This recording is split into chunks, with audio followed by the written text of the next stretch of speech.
లావణ్య రాజ్ తరుణ్ వివాదం ఏదైతే ఉందో మనం తరచుగా వింటూనే ఉన్నాం, వింటూనే ఉన్నాం. ఈ ఎపిసోడ్ ఇప్పట్లో ఆగేలా లేదు, కంటిన్యూ అవుతానే ఉంది. ప్రతిరోజు ఏదో ఒక గొడవ తెర మీదకి కొత్తగా వస్తా ఉంది.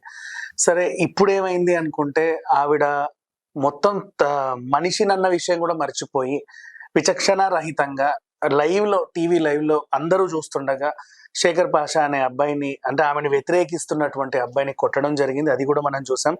అండ్ వాళ్ళ ఇంటికి వెళ్ళి దౌర్జన్యం చేసింది వాళ్ళ అమ్మ నాన్నల ఇంట్లో ఉండగా. అలాగే వీళ్ళ అడ్వకేట్ ని అడ్డు పెట్టుకొని ఏవేవో బూత్ మెసేజ్లన్నీ వదిలేస్తుంది. ఇంకా చూస్తే లాస్ట్ కి ట్విస్ట్ ఏంటంటే, అసలు నాకు ఈ అబ్బాయి వద్దు, నేను వదిలేశాను, అతను కాదనుకున్నప్పుడు నేనెందుకు అతని దగ్గరికి వెళ్ళాలి అని చెప్పింది. ఈ వ్యవహారం అంతా ఈ రోజు మనం మాట్లాడదాం. మనతో పాటు శ్రీ ఇంగో కరుణమ్మ గారు ఉన్నారు, ఆవిడతో మాట్లాడదాం. నమస్తే అమ్మ. నమస్కారం అమ్మ. మనం మాట్లాడి 10 రోజులు అయిందేమో. అవునండి. ఇంతే కదా, ఇది ఏముందిలే, ఒక రంకు భాగవతం వదిలేస్తారు అనుకున్నాం. ఇప్పటి వరకు మనం వదిలేసిన ఆవిడ వదలట్లా దాన్ని. కంటిన్యూ చేస్తా వచ్చి లాస్ట్ నిన్న లైవ్ టీవీలో ఒక అబ్బాయిని పిలిచి కూర్చోబెడితే అతను చెప్పేది ఈమెకు వ్యతిరేకంగానే చెప్తున్నాడు. వ్యతిరేకం కాబట్టే పిలిచారు ఇద్దరికి, ఎవరో ఒకరు తేల్చుకోండి అని. చెప్పుతో కొట్టేసింది లైవ్ లో అందరి ముందు. ఆ అబ్బాయి ఏమనలా. అదే అఫెన్స్ కదా, అలా ఎలా చేస్తుంది అలే కానీ ఆ అబ్బాయి ఏమనలా. మరి మొత్తానికి అయితే అన్నాడు అనలేదు తర్వాత విషయం. అలా పబ్లిక్ గా లైవ్ లో ఒక వ్యక్తిని చెప్పుతో కొట్టడం అనేది నేరం అండి. 100% నేరం అమ్మ. దానికి ఆమె శిక్షార్హురాలే. కాకపోతే ఏంటంటే, ఇప్పుడు అదే అబ్బాయి ఆవిడ్ని కొడితే ఊరుకుంటుందా సమాజం కానీ ఎవరైనా కానీ?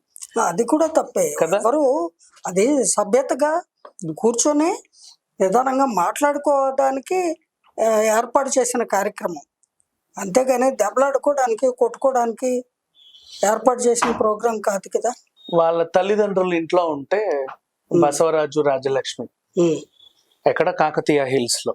ఎవరి తల్లిదండ్రులు? రాజ్ తరుణ్ వాళ్ళ తల్లిదండ్రులు. ఆ ఇంటికి వెళ్ళి నీ కొడుకు అది చేశాడు, నన్ను ఇలా చేశాడు అని రచ్చ చేసింది. వాళ్ళ ఇంటి దగ్గర బాగా గొడవ చేస్తే వాళ్ళు వచ్చి పోలీస్ స్టేషన్ లో కంప్లైంట్ ఇచ్చారు, ఈ అమ్మాయి మా ఇంటి మీదకి వచ్చిందండి అని. నెక్స్ట్, నాకే కాదు హర్యానా అని ఒక అమ్మాయి కూడా కడుపు చేశాడు, ఆమెకు కూడా టాబ్లెట్లు ఇచ్చి అబార్షన్ చేయించాడు. ఆమెను అడగండి కావాలంటే. అసలు ఆమె మాట్లాడట్లా, ఆమె చెప్పుకోలేదు. ఈ ఇష్యూ జరిగి కనీసం 10 రోజులైనా నిజంగా ఆమె కూడా బాధితులు అయితే చెప్పుకునేదేమో, కానీ చెప్పాల. ఈమె చెప్పింది ఆ ఇంకో అమ్మాయి కడుపు చేశాడు అని.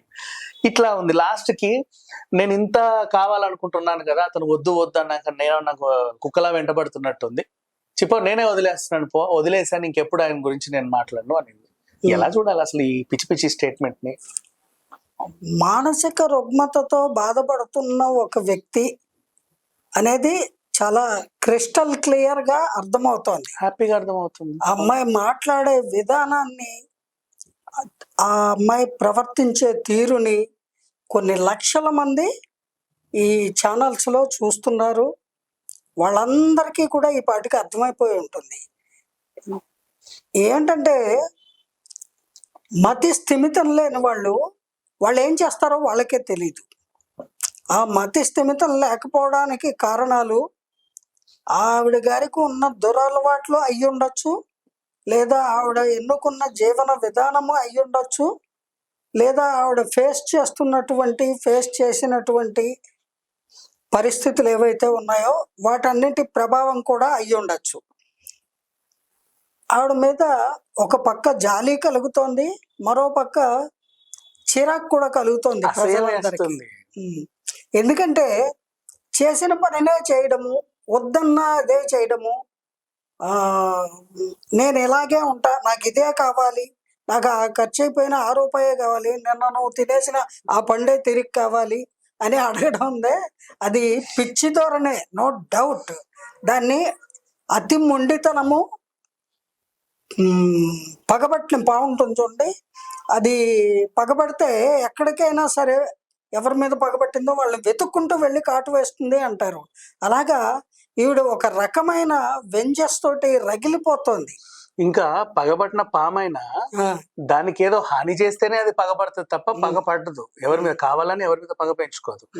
ఈవిడకి ఇలాంటి హాని చేయలేదు. అంటే అదే ఇప్పుడు ఆమె అనుకున్నది నెరవేరకపోతే హాని చేసినట్టుగానే భావించి అలాగే కదా అందరితో చెప్తోంది. నాకు ద్రోహం చేశాడు, 10 ఏళ్ళు కలిసి ఉన్నాం, 11 ఏళ్ళు కలిసి ఉన్నాం, 25 ఏళ్ళు కలిసి ఉన్నాం, ఇవన్నీ చెప్తోంది కదా. మధ్యలో నువ్వు ఆయనతో తిరిగావు కదా, అదేంటంటే ఎంతమందితో తిరిగాను, ఒక మస్తాన్ సాయితోనే కదా తిరిగింది. అప్పుడు ఈయన కూడా ఆవిడ ఎవరితోనో తిరిగాడు అనే మాట అనే హక్కు ఆవిడకి లేదు. ఇప్పుడు ఆవిడ ఇష్టారాజ్యంగా ఆవిడ తన జీవితాన్ని జీవిస్తున్నప్పుడు, అతని ఇష్టానికి అతను జీవిస్తున్నప్పుడు అతన్ని క్వశ్చన్ చేసే రైట్ ఆవిడకి ఎక్కడుందండి? అయినా వాళ్ళు ఏమన్నా లీగల్గా చట్టబద్ధంగా వివాహం చేసుకున్న వాళ్ళ? నో, కాదు కదా. కాదు. పోనీ రిజిస్టర్ మ్యారేజ్ చేసుకున్నారా? అబ్బే చిచి మరి లీగల్ గా ఏ రకమైనటువంటి భార్యాభర్తలు అనేటువంటి ఇది లేనప్పుడు అతని స్వేచ్ఛ అతనికి ఉంటుంది, ఆవిడ స్వేచ్ఛ ఆవిడకి ఉంటుంది. వాళ్ళిద్దరూ ఆ రకంగానే జీవిస్తున్నారు. అటువంటప్పుడు ఈ అమ్మాయి ఏంటంటే ఇంత ఎడమెంటల్గా నాకు వాడే కావాలి వాడే కావాలి, ఏం మెంటలా? మెంటలే. ఈ ఈ స్థితిని పిచ్చనే అంటారు. ఒక పిచ్చి వ్యక్తి గురించి జాలి పడాలి, ఇంకేం చేయలేదు. జాలి పడ్డం తప్ప ఎవరూ ఏం చేయలేం. అంతే కదా. రెండోది, అందరి మీద ఆవిడ దుర్భాషలాడడం కూడా ఇందులో ఒక భాగమే. నీచమైన లాంగ్వేజ్ అమ్మా. ఒక ఆడది మగాడు కాదు కదా, ఒక మనిషి అనే స్థాయి వ్యక్తి అసలు మాట్లాడకూడనటువంటి బూతులు, నీచమైన బూతులు. దానికి అలా మాట్లాడడానికి 2 బలమైన కారణాలు ఉంటాయండి. ఒకటి, ఉడుకుమొత్తనం, అంటే నేను అనుకున్నది సాధించలేకపోతున్నాను అనే నిస్సహాయత, ఆ ఉడుకుమొత్తనము, ఇలాంటివన్నీ కూడా బాగా ఆ రజోగుణాలు బాగా తీవ్రంగా బ్రెయిన్లో ఆక్యుపై అయ్యి ఉంటాయి. అదొక కారణము. రెండవది, పగబట్టిన పాము టైపులో వాళ్ళని బతికితే నా కాళ్ళ దగ్గర పడి ఉండాలి, నేను చెప్పినట్టు వినాలి, నా భర్త అనే ఇదితోనే బతుకుండాలి, పెళ్ళి అయినా కాకపోయినా సరే, గుళ్ళోనో రూమ్లోనో దండలు మార్చుకున్నా సరే వాడు నా వాడు అనేది ఆవిడ బ్రెయిన్లో ఫిక్స్ అయిపోయింది. అతను అలా ఫిక్స్ అవ్వలా. జస్ట్ అతను ఎందుకు అవ్వాలండి? అతను అలా పెళ్ళే చేసుకోవాలనే నిర్ణయం తీసుకోలేదు. అతను కుటుంబ సభ్యులకి ఏనాడో చెప్పాట నేను వివాహం చేసుకోను అని. అతను ఫ్రీ బర్డ్, స్వేచ్ఛగా బతుకుతున్నాడు.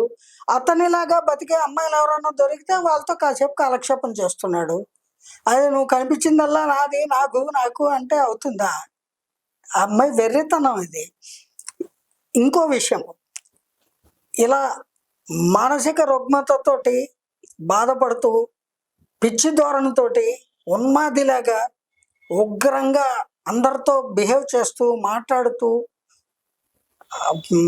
ప్రెస్సుల్లోనూ తర్వాత సమాజంలోనూ కూడా అటువంటి ప్రవర్తన కలిగిన ఒక ఆడమనిషి మహా డేంజర్ అండి. ఎందుకంటే యంగ్ ఏజ్లో ఉన్న ఆడవాళ్ళకి ఇటువంటి వాళ్ళు పొరపాటున ఇన్స్పిరేషన్గా మారితే ఎంత డేంజరు.